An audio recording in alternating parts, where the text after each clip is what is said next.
one of them, and it's good for us to really know all the resources. We have our own YouTube channel. I'm not sure everyone's aware of that. Does everyone know what YouTube is, first of all? Okay. We have our own YouTube channel, and we put all of our presentations that come up on our YouTube channel for you guys to view. So if you're not here on any given week, you can actually go to the YouTube channel and see what was going on. So last week, Kay did a fantastic demo on making a turn box. That's on our YouTube channel. So if you missed it, you could watch the whole demonstration on YouTube. So Chris is going to do a little talk for us on YouTube and what to look for. And I'll turn it over to Chris. Get your computer fired up. Oh. It's gotten into it.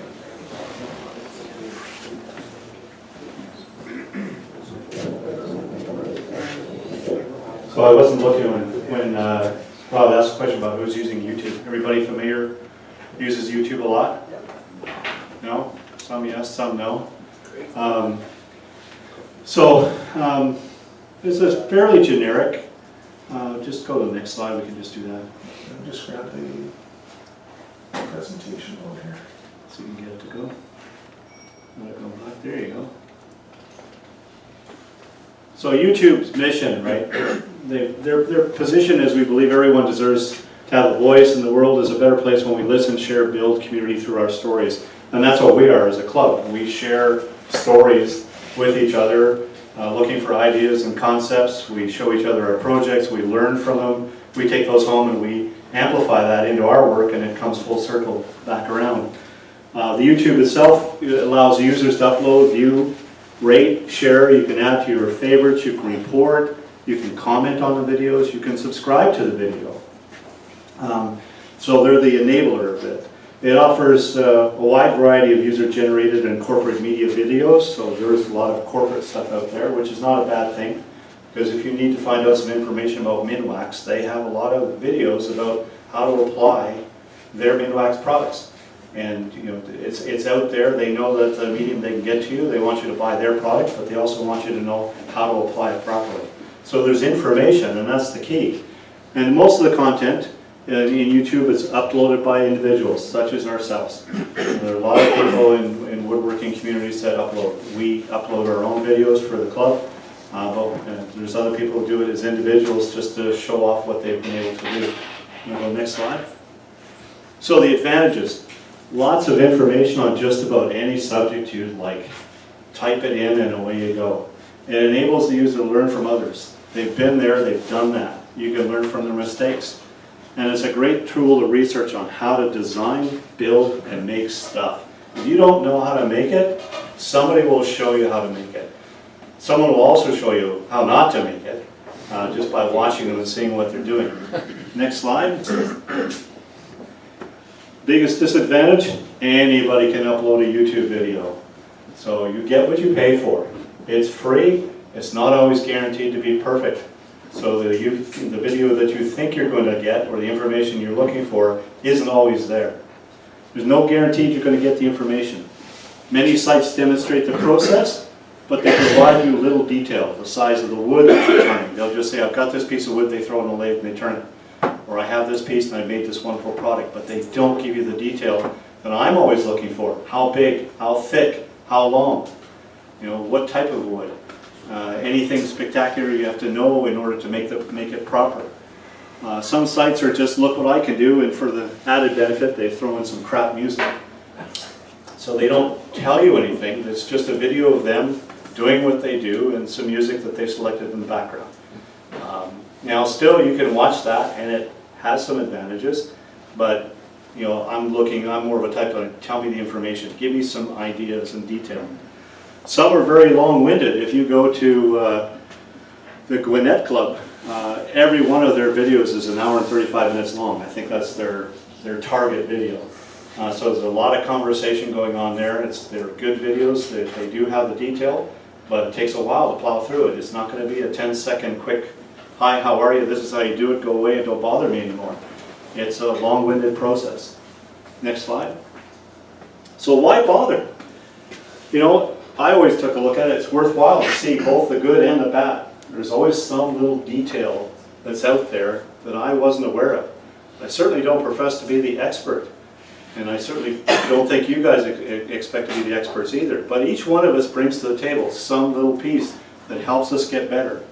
So it fills in the gaps and helps us understand what we do. There's long and boring videos. X out of the spot.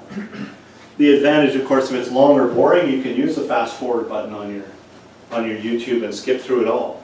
But there are times when I've gone through a long and boring video and then had to skip through it, see what I wanted to see, and still have questions and have to go through it over again. Just to pick up one little hint. Trent Bosch, I was watching a video on him, and he turned his bowls that look like flowers, and they're quite unique. And I'm thinking, how thick? How thick are your bowls? How thick are your bowls? You're doing all this embellishment on this, it really looks cool. How thick? A 1 second ask from someone on the floor saying, how thick is that wall? 1/4 inch, boom, gone in a fleeting instant. And if you're fast forwarding, you're going to miss it. Yeah. So it's the little stuff that you're looking for. So don't be afraid to sit through a long one, but be prepared to be bored sometimes. You may come out at the end of it and you're no further ahead than you are behind. Right? It's an excellent tool for getting ideas on what you could build. The nice thing about YouTube is it has a list on the side, so if you're looking at something and watching that, there will be other like product or like activities on the sidebar, and you may find yourself venturing into areas that you never intended to go there, but it's interesting enough either by the same person or by someone else that's associated with in that general genre. Yes? When you said, you know, how thick, you had the ability to contact that person, and if they didn't... Yeah, you can. There's lots of comments capability. You can put a comment and ask a question. Okay. Whether they'll get back to you is another idea. The more professional wood turners out there, they have email contacts, so they can say, just let me know. And I've contacted one guy in particular, Carl Jacobson, about his site, and you know, he got back to me. But they do post their emails on the bottom. There are some gems out there. There are lots of good woodworkers out there that pass on extreme detail. And they're just delightful to sit there and watch because I can call all that information and see exactly how they made it. And that's what I was looking for. That's why I go to that resource. They also share failures. Oops, don't do that. Because you see something blow up, or, well, that didn't work, so I did this instead. They're perfectly willing to admit that the first attempt didn't work. And that's important to know, because we all learn from our failings, right? Every time I step up to a bandsaw, I think of Wayne, because he cut his finger on the bandsaw. And the only reason I think of that is because he stood up here and said, I cut my finger on the bandsaw. It was stupid. I shouldn't have done it. I knew I was doing it wrong, but I went ahead and I cut my finger anyways. Every time I go to that bandsaw, I think of that, right? And it's because it's the knowledge sharing, and that's what this tool is. Next one. It's frozen.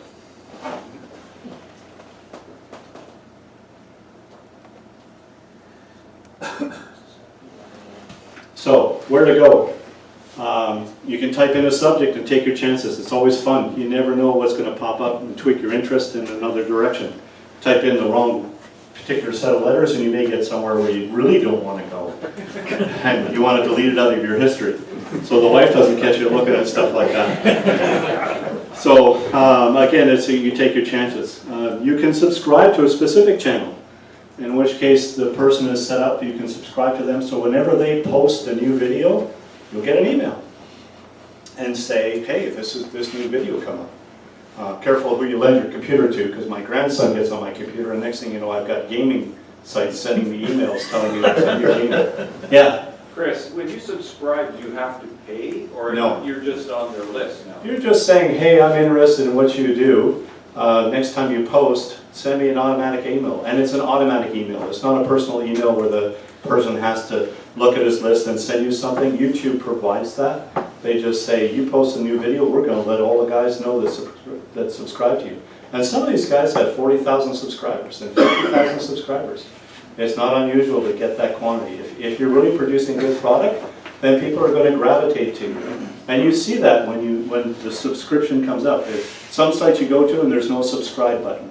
Other sites you'll go to and there'll be a subscribe button. You click on that and every new video comes along, you'll get it.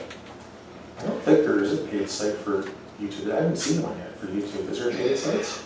Is there, Paid sites? I don't recall seeing any. I think it's No, all free if I'm not it's all- mistaken. it's all free. Yeah. Yeah. AAW, if you're a member of AAW, they post a monthly list. This is from Dennis. And they post a listing of the wood turning videos, obviously, from the woodturners group, but they also cull out the bad ones. So they're not going to allow you to take a look at ones that are not deemed good enough to warrant your attention. So there's that way. Dennis also subscribes to Video Alert, and it's a side company. You subscribe to them, and you give them your preferences about what you're interested in: wood turning, woodworking, table saw, whatever subject matter you want. And whenever something comes up in that genre, they will send you an email saying the following videos have been posted on YouTube. Here's a list. Go and have fun and take a look at it. And again, no cost for the service. They'd like you to get their premium service, but you can just sign up for free and they'll just send you information. And of course, wood turning clubs like Durham Woodworking Club. Who knew that you could get on there and take a look at any of the videos that we've got. Next slide. So there's video alerts. So Dennis gets an email from the video alert group, and it's telling him, obviously they've got the advertising, this whole industry is run on advertising, and it says here are 6 of the latest videos that come up. This was December 12th, December 11th of postings. If you want to go and take a look, go and take a look. Click on the link, it'll take you right to the wood turning video, and you can take a look at the video, and no problem whatsoever. Next slide. So, wood turning sites. We'll start with turning. Yeah, I like turning. Wyoming Wood Turner. We'll post this so you can take a look. Ideally, I'd like to get to a position where on our site we have a list of what we consider something for the group viable to go and watch that has some value in it. Not every site that you've come along, but if you guys know of a site that you go to regularly and they have good quality information that's important for everybody else to share, or at least have knowledge that it's available, then we should be able to post that somewhere in the club site. So you can say, well, where do I go if I want to know about a particular area of interest? So Wyoming Wood Turner is Sam Angelo, he's excellent. Carl Jacobson, his early videos were just beautiful, but lately he's been changing to a format of watch me and listen to some music. But he's also ventured into live streaming, where he will set a particular day aside and a time, and if you want to tune into his live stream, you can ask questions directly. It's a little bit more complicated, it's a little uglier video because it takes a long time to go through the process, but if you happen to have a question, you can send that question in and he will answer it live for you. So it's another YouTube live streaming environment. Captain Eddie Castellan, a real colorful character. He has over 300, I think, something like that. 300 videos out there, all with turning, lots of video, good detail. There's another group out there called Worth the Effort, a couple of good old boys down in Texas. They've got some nice detail on turning. Mike Peace is a Gwinnett wood turner down in that area. He also has some very detailed information. I get lots of good stuff from him about how to do it. New Zealand wood turner, Nick Zametti, good detail. He's the epoxy-based guy. He loves playing with epoxy. Just about everything he does these days involves epoxy in some way, shape, or form. You look at him up and some of the stuff he tries is just incredible. But he likes playing with it, likes learning from it, and you learn stuff as he goes. And he has all kinds of processes that he goes through. He will take the time to deliver that message to you so you can pick it up and say, no, not going to touch it. It's not my thing. And other things you say, you know what? That's a possibility. Let me take a look and examine it some more. Next slide. Scrolling. Steve Good. Every time Don gets up here, he talks about Steve Good. It's a real good site. It's got lots of excellent information if you're a scroller. There's the YouTube site itself. There's a blog that's out there that you can follow him daily. This is what I like. There's a link for scroll sawing techniques. If you want to learn how to do a scroll sawing,